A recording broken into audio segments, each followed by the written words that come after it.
Hey guys, it's Mike, Narcoleptic Customs, here with episode 9 of Project Elsie. The plan for tonight is to get the wiring for the fuel pump completed. So basically I took the Tahoe hat, you can see here, took the Tahoe hat, I'm gonna cut it off so I can use the pigtail here and mount it to the wiring that, or connect it to the wiring that goes for the Land Cruiser fuel pump. They were both electronic fuel pumps, so I figure there shouldn't be an issue there. So I've got my heat shrink. I've got my, I don't need these cutters. It's just wiring. So got my strippers there, and so the goal is to get that done. I still haven't drained the tank, so it's making the shop stink just a little bit still.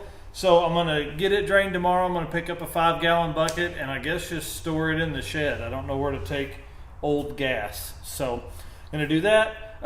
I'm off work early tomorrow, so need to get this drained, and then I'm gonna mount it in the truck or back in the truck so I can hook up the fuel lines and all that. Tonight we are gonna hook up mount the engine swap mounts onto the engine. Not a big deal, but I want to go ahead and get that done, and then should have the 1-inch body lift should be coming in tomorrow. USPS has said it's going to be here for 3 days now, so if it doesn't show tomorrow, I'm going to be a little upset, but ordered it from 4wheelcrawler or 4crawler.com. Great guys, guy emailed me back, I think it was Roger or Robert Brown or something like that, emailed me back every time I sent a question asking him when it was coming, when anything I asked, he responded within about 20 or 30 minutes. So that's really a big plus. So we'll get it in. The plan is to get the body lifts put on this weekend, so then I can go ahead and start working on the adapter kit for the 4L60. So then we can get the motor stabbed in with the transfer case, and we can start figuring out where we're going to mount the frame portion of the mount. So, all right. I'll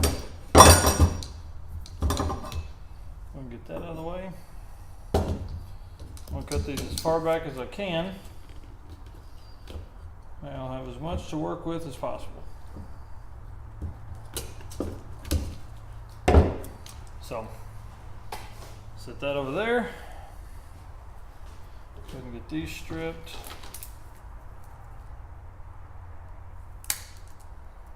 I need a little more than that, I bet. Probably not a good idea to do that over the fuel tank. Over the fuel opening. Alright. Same thing here. Being careful not to cut too much on these, because these are a little more important.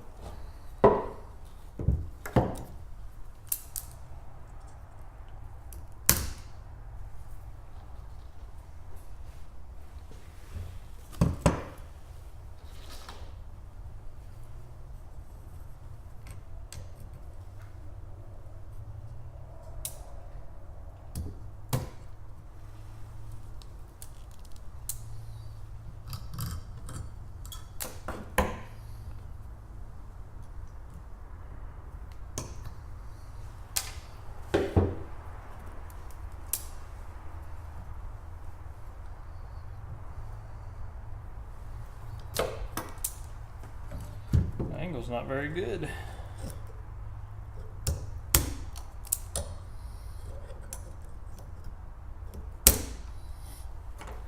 Well, actually what I'm going to do is there's a rivet here.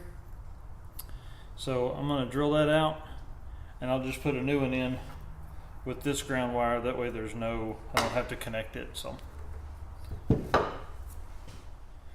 Okay, so small change of plans. None of the rivets I had here will do what I want them to. So basically I went into my tool or my parts bin, bolt bin, whatever, and found a little self tapper. Okay, so sorry, didn't record the last part there, but I'm basically just screwing this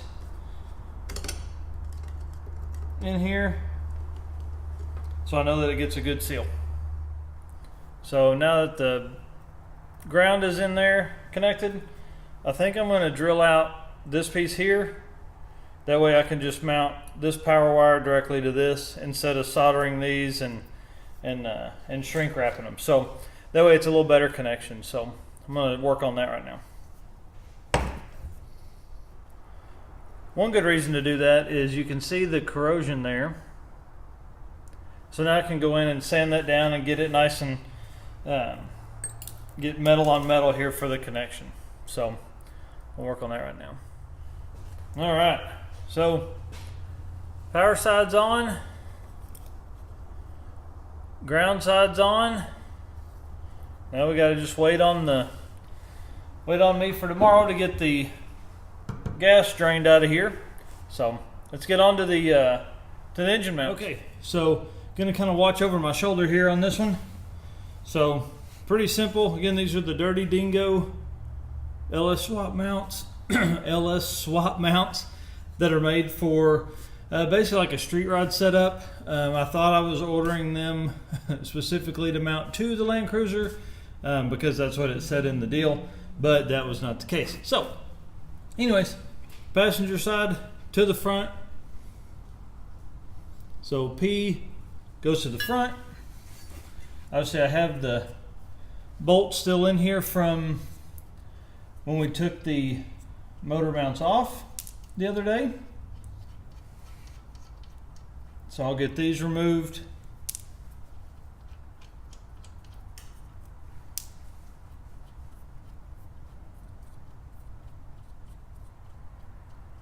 Come on. And we'll just start with this one. And these are slotted, so we can move them as we need. That's not good.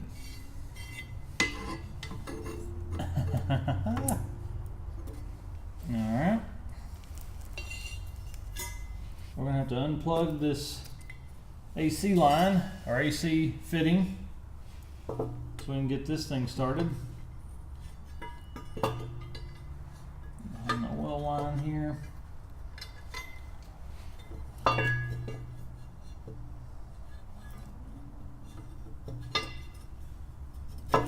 There we go. Got to slide in a certain way. So we'll just get them started.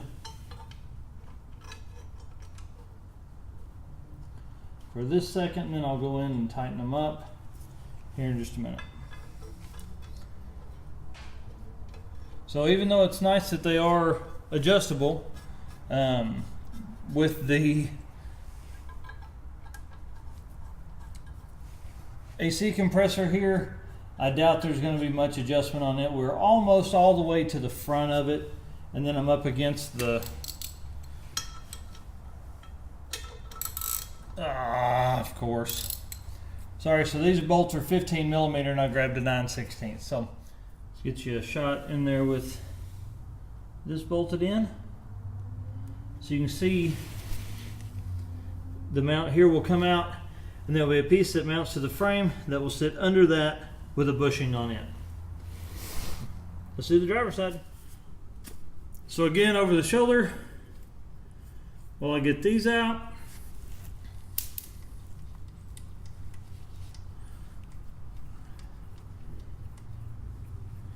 you'll notice the engine's got a little bit of an oil leak. I think it's probably the pan gasket. So we may put a new pan gasket on there whenever we go to install it. I've seen on a couple of the forums I've read on the I Hate Mud page that you have to put a different oil pan on these, so I'm gonna look into that a little bit more.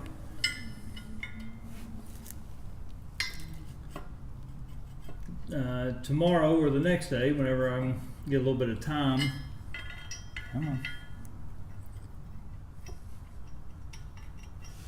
Yeah. Snap up a little bit so I can get started. All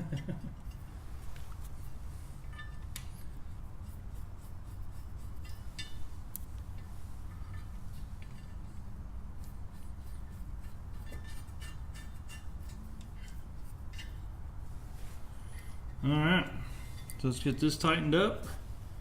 And then the motor mounts are on. That's exciting. Tighten those down to 11 foot-pounds. Because obviously we're going to need to probably move them around just a little bit once we get the engine in the truck. So subscribe to the channel. We'd appreciate that. Watch us on Facebook at Narcoleptic Customs and on Instagram at Narcoleptic. Thanks.